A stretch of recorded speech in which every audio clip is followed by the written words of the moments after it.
नमस्ते, मी वंदना. माझ्या चॅनलमध्ये पुन्हा एकदा तुमचं सगळ्यांचं स्वागत. कस्टमरचा हा ऑनलाईन कपडा होता आणि याच्यापासून आपल्याला घागरा बनवायचा आहे. पूर्ण साडीसारखा हा पीस आहे आणि त्याच्यामध्ये आपण कॅमेऱ्यामध्ये दिसावा म्हणून आपण फोल्ड केले. तर ते जेवढं मला ठेवायचं त्यानुसार आपण फोल्ड केले. तर तुम्ही किती पण लेअरमध्ये फोल्ड करू शकतात. आता ही आपली सोयीची बाजू आहे. आता ज्यावेळेस आपण घागरा शिवतो तर त्यावेळेला फक्त आपल्याला दोनच मापाची गरज असते, उंची आणि कमरेचा घेर. तर आपल्याला उंची घेताना काय करायचं आहे, आपल्याला खालची साईड किती मोडपायची त्यानुसार आपल्याला तेवढं आपल्याला सोडून द्यायचं आहे. आता मी अजून एक जर फोल्ड केला तरी पण आपल्याला कटिंग ही व्यवस्थित करता येईल.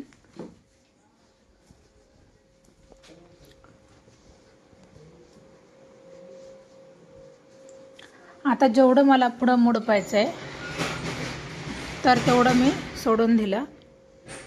त्याच्यामध्ये आपल्याला 39 उंची होती. तर कस्टमरची जेवढी उंची आहे त्यानुसार तुम्ही उंची घ्या. आता पाहू शकतात जेवढं मोडपायचं परत एकदा दाखवते तेवढी बाजू आपण सोडून दिली.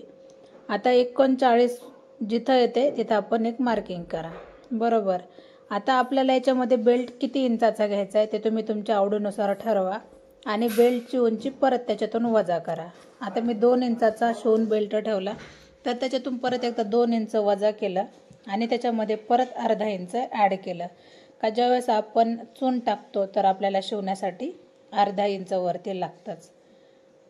तर बघू शकतात म्हणजे उंचीतून आपण फक्त 1.5 इंच वजा केलं आणि बेल्ट घेताना आपल्याला मग 2 इंचाचा बेल्ट घ्यायचा आहे तयार करायला. आता याच्यानुसार आपण पूर्ण कटिंग करायची. म्हणजे एकदम सिंपल कटिंग आहे, सरसकट कटिंग आहे. फक्त आपण उंची कट केली. आता पूर्ण हा साडीसारखा अखंड कपडा झाला. आता याची आतमधली बाजू हा कलर असा आहे. नंतर एकदम सविस्तर मी तुम्हाला दाखवते का याला ही जी चून टाकायची ती अशा पद्धतीने टाकायची. मशीनवर व्यवस्थित चून टाकता येणार नाही म्हणून मग आपण खालीच चून टाकली आणि त्याला पूर्ण टाचन पिन लावली. त्याच्यानंतर शिवताना मला दाखवता नाही आलं, लक्षात नाही राहिलं, गर्दी भरपूर होती दिवाळीची.